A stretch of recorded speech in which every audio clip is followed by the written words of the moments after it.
We begin tonight with new developments in the case of Aaron Swartz. In a recent closed-door hearing regarding the computer fraud prosecution of the internet activist, it was revealed by the Justice Department, by a Justice Department representative, that Swartz was indeed targeted because of his politics.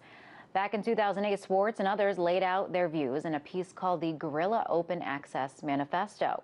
The manifesto, according to the Justice Department, demonstrated his intent in downloading content on a large scale. Earlier, I was joined by Swartz's partner at the time, Taryn Steinbrickner-Kaufman, is the executive director of someofus.org, and she started by giving us a little background on the manifesto. The manifesto was published on Aaron's blog several years ago, and it was co-authored by a few different people, and it's actually unclear what role Aaron played in writing it to begin with. But the basic content of it is saying, look, like, academic literature is really important, scientific literature is really important for all these reasons, and a lot of it isn't even under copyright, and yet it's locked up behind paywalls that mean that people in developing countries and people who don't work at academic institutions can't afford to access it, even though the authors of the literature want people to be able to read it. And there's just these corporations, basically, that are set up to make people pay for stuff that should be free. And the manifesto is saying, look, like, this isn't fair. These documents should be available freely. Yeah, Taryn, and I have interviewed Aaron a number of times on this show, and he was very outspoken about internet freedoms. And I do want to play a clip now of some of his appearances on the show. So what it is it's sort of a patriot act for the internet. It allows the government to go to providers like Facebook and Google and so on and ask them for data without a warrant. I can't think of any possible justification. Nobody's pointed to a single case where somebody has been put in danger because the government didn't lie. What's crazy is to say, oh, the law is unclear, you might be breaking it. What we're going to do is throw you all in jail, seize all the data, shut down the entire website, take all of your money, and then have a decision about whether what you did is illegal or not. So what was it about Aaron's message that perhaps the Justice Department didn't like? Well, you know, we don't actually know what's going on here because the Justice Department and the prosecutors are stonewalling us getting the information we need to figure it out. But like, Aaron had done a number of things that the FBI, the Justice Department, didn't like over the years. He opposed SOPA, which the Justice Department was for. He had downloaded these documents from the PACER database, which the FBI investigated him for and decided that it was actually completely legal, and he hadn't broken any laws, but he was on their radar. He had an FBI file. And I really need to know, and Aaron's family needs to know, who made the decisions here, who decided to persecute him like this, and why.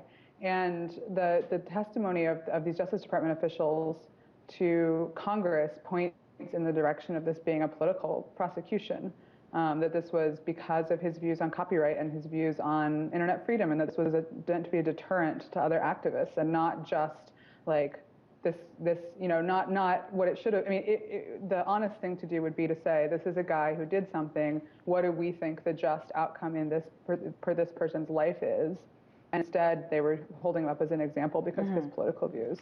Now, the prosecution was coming down on Aaron for allegedly downloading all these articles with the intent to distribute these files. I want to ask you, since you did know Aaron very well, what was his intent in downloading these files?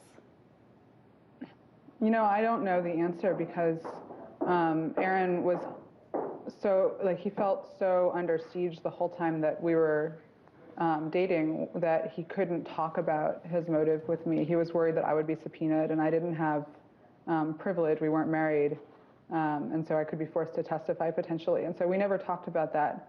But I would say that, you know, the prosecutors talked about his intent in their press releases, but it's actually irrelevant to the legal case. The legal case should be about, you know, what did you actually do? And he didn't distribute the articles, and there's no evidence that he intended to distribute the articles, other than the fact that he had published this thing that he helped write a few years earlier on his blog that wasn't about this specific action. Mm-hmm. So it's, you know, it really seems irrelevant to the legal case. Now, Taryn, I read one of your blog posts there, and you mentioned that Aaron thought that the prosecution was based more on a misunderstanding than on a political vendetta. And you were Aaron's girlfriend. You knew him pretty well. Do you think that he might still be with us today if he knew the truth? I don't know that it being a political prosecution would have made it any easier. I mean, I don't think that he thought it was a pure misunderstanding. Like, the prosecutors in this case were clearly abusing their power, but they also clearly just didn't understand the internet. They don't understand technology. One of the press releases said, you know, there's no difference between stealing with a computer and stealing with a crowbar, which, as our friend Larry Lessig has said, means you obviously don't understand either computers or crowbars. Yeah. Lastly, I want to ask you, because a little bit of a development here, the White House has announced a new directive that makes taxpayer-funded research available to the public from government agencies. Do you think that this was in response to Aaron's death? And if so, is this enough of a response? I mean, I think that there have been a number of promising developments in open access over the last few years, not just after he died.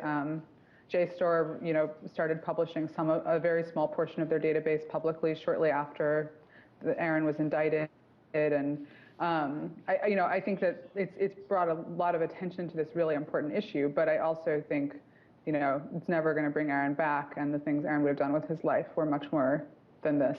Yeah. And it's also only a first step. Like, we need all academic journal articles from all of history should be available for free online. There's just no reason they shouldn't be, and this is only a small step in that direction. Well, Taryn, very sorry for your loss and appreciate you coming on the show. That was Taryn Steinbrückner-Kaufman. She's also the executive of someofus.org. Thank you very much for having me.